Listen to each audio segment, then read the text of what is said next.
Diplomatic Institute and the Foreign Service Academy of Kenya.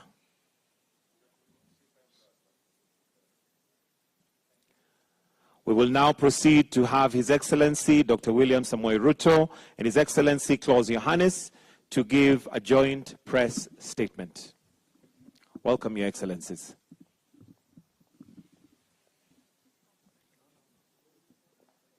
Your Excellency, President Klaus Iohannis, Your Excellency, First Lady who is somewhere in this compound, Honorable Ministers, Ambassadors and High Commissioners, distinguished ladies and gentlemen, members of the press, good afternoon. Welcome to this press briefing. On behalf of the people and government of Kenya, I am delighted to welcome His Excellency the President of Romania and First Lady and the entire delegation on their maiden visit to Kenya. I appreciate, Mr. President, that in your visit, the first by yourself into our continent, you have chosen Kenya as your first destination, signifying the great relationship between our two countries. President Iohannis and I have just concluded very fruitful discussions where we have exchanged views on the current state of our relations and our path to the future in the light of the challenges that exist in our globe, but in the context of tremendous potential and opportunity that exists between us, our two countries, and Africa and Europe. We have taken note of the warm and cordial relations that exist between Kenya and Romania, whose inception in 1968 saw initiation of collaboration in diverse fields. We have in this regard reiterated the imperative to escalate our cooperation across all spheres of mutual interest, including political, social, and cultural and diplomatic domains.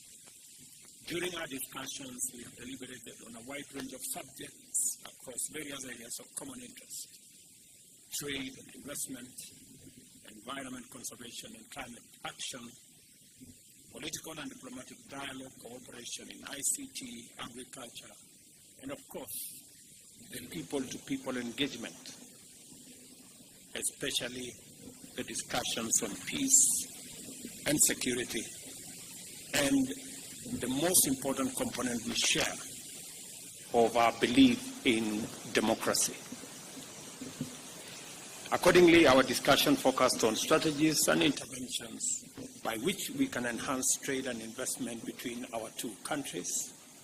We've also shared ideas on new opportunities to improve the balance of trade and enhance investment between our two countries, leveraging on the expansive space created by the private sector and how we can leverage on the markets that we have in the East Africa, in the Africa continent, that we are consolidating into a single market, and how we can build on that, realizing that Romania being a member of the European Union, I have thanked His Excellency the President for supporting Kenya, especially in the conclusion of the Economic Partnership Agreement between Kenya and the EU that will be passed by the EU Parliament and for signature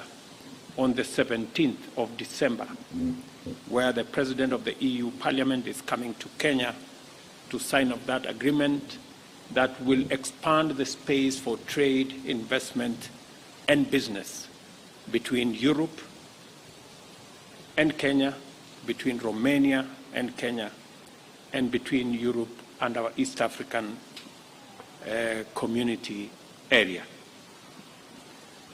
To set off the process of actualizing our common agenda in these areas, we also witnessed just now the signing of 4 memorandum of understanding environment protection and climate change, cooperation on sanitary, veterinary and food safety, agricultural research and cooperation, and Diplomatic Institute and the Foreign Service Academy of Kenya.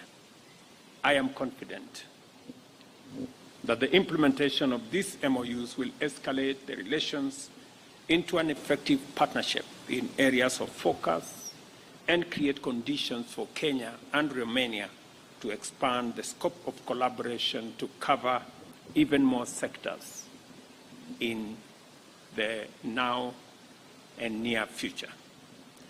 During our discussions, I requested His Excellency the President to join me in advocating for climate action and calling upon developed nations to work with us. And I have requested him directly to support the Nairobi Leaders' Declaration that positions Africa as a continent with opportunity, as a continent with renewable resources, mineral resources, human capital, and as a critical player in the development of the future of humanity and our common position on matters climate.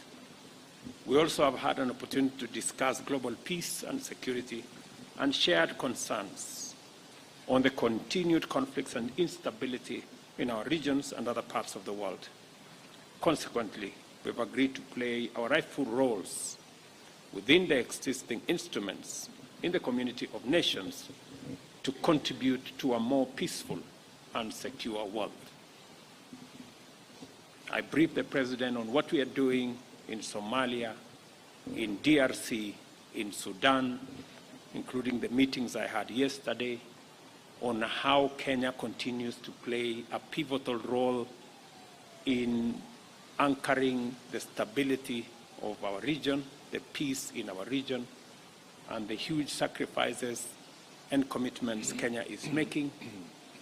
And also appreciate that this is happening elsewhere in the world, in Russia, Ukraine, in Israel, Gaza, and that collectively we need to come together to resolve these conflicts so that we can have a much more peaceful and stable globe that we can all pursue our aspirations as nations. President Iohannis and I also resolved to continuously work together both at the bilateral as well as multilateral levels to promote and support the achievements of the Global Development Agenda, including the Sustainable Development Goals. It's my pleasure again, ladies and gentlemen, to appreciate my brother, the President of Romania, for visiting Kenya. I have also explained to him the cultural, the tourism, and the many other aspects that await our progress as we enhance the relations between our two countries. That culture, especially theater, is a space that is very well developed in Romania, and as Kenya, we can learn a lot in that space. I've also agreed with the President on how we're going to work together in the digital space, in the technology space, leveraging on their expertise and knowledge and building a nexus between their center of cybersecurity with our Silicon Savannah in Kenya, and how we can build that, because we all realize that whether it is delivery of government service, whether it is revenues, whether it is health, including ourselves in agriculture, technology is becoming a great enabler, and we can share experiences and share expertise and knowledge in that space. I've also appreciated Mr. President and the government of Romania for opportunities extended to students from Kenya to study in universities in Romania. And we are looking forward to building an even bigger engagement in that space to enable us build the people-to-people relations between our two countries. Mr. President, again, on behalf of the government and people of Kenya, I welcome you and your delegation to Nairobi and to Kenya, and we look forward to building a stronger, firmer relationship, people to people, government to government, and regional cooperation between our two countries. Mr. President, the people of Kenya and this great delegation want to listen to you more than they wanted to listen to me. Thank you very much, Excellency President Ruto. Thank you for the warm, friendly welcome you prepared for me and for my entire team. We are really